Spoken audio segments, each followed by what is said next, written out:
Apakah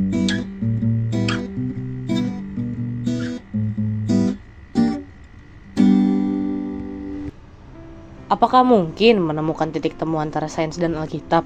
Bukannya dua hal ini justru bertentangan ya? Nah, buku Sains, Iman, dan Teknologi ini akan mengajak kita untuk menyelami lebih dalam hubungan yang kompleks namun menarik antara sains dan Alkitab. Sebelum kita membahas lebih lanjut, siapa sih penulis buku ini? Nah, nama penulis buku ini adalah Warren Stanley Head. Beliau lahir di kota New York pada tanggal 10 Februari 1925. Warren memiliki istri bernama Gabby dan menikah pada tanggal 20 Desember 1947. Warren merupakan hamba Tuhan yang menerima Kristus sebagai Tuhan dan Juru Selamatnya pada tahun 1955. Nah, tidak hanya itu, Warren juga menempuh pendidikannya di Universitas Syracuse dan memperoleh gelar PhD di bidang teknik kimia. Pada tahun 1961, beliau diutus USAID untuk ke Indonesia dan mengajar di ITB. Akhirnya, pada tanggal 12 Juli 1966, Warren mendirikan secara resmi Institut Alkitab Tyrannus yang berada di Bandung. Tapi sayangnya beliau harus meninggal pada tahun 2015. Pada perintisannya mendirikan Institut Alkitab Tyrannus, beliau menulis buku Sains, Iman, dan Teknologi yang akan kita bahas di video kali ini. Simak video ini sampai habis ya. Keselarasan antara sains dan iman. Tahu gak sih, sains dan iman tuh sebenarnya memiliki hubungan yang sinergis. Menurut Warren, sains itu berfungsi untuk menjelaskan bagaimana dunia ini bekerja. Contohnya seperti hukum-hukum fisika, biologi, kosmologi, dan hal-hal lainnya. Sedangkan iman itu menjawab pertanyaan mengapa dunia ini ada. Dalam pandangan Warren, konflik antara sains dan iman seringkali muncul karena kesalahpahaman atau asumsi yang salah tentang dua hal tersebut. Menurut tulisannya, Warren beranggapan bahwa sains dan iman bukanlah dua hal yang bertentangan, tetapi dua sisi dari satu kebenaran yang lebih besar. Hal ini memungkinkan manusia untuk memiliki pemahaman yang lebih mendalam tentang alam semesta dan juga Sang Pencipta. Teknologi sebagai alat, bukan tujuan.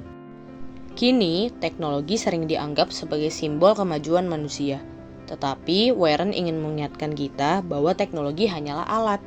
Warren ingin mendorong pembaca untuk mengevaluasi apakah penggunaan teknologi zaman sekarang memperkuat kasih kepada Allah atau justru menjauhkan kita daripada Allah. Kira-kira gini contohnya. Seperti penggunaan media sosial. Sekarang melalui media sosial, kita bisa menyebarkan Injil atau bahkan membangun komunitas yang sangat positif.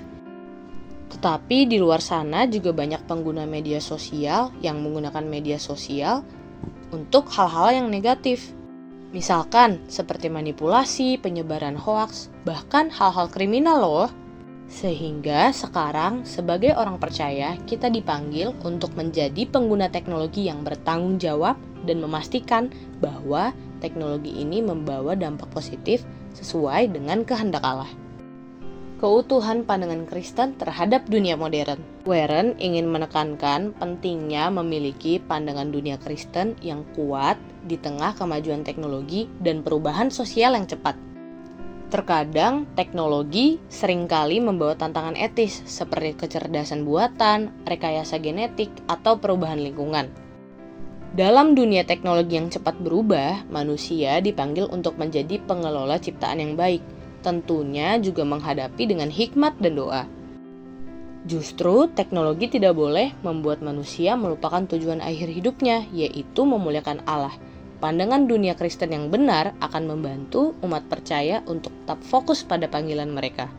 Buku Sains, Iman, dan Teknologi mengingatkan pembaca bahwa iman Kristen memberikan landasan moral dan tujuan dalam menghadapi kemajuan sains dan teknologi.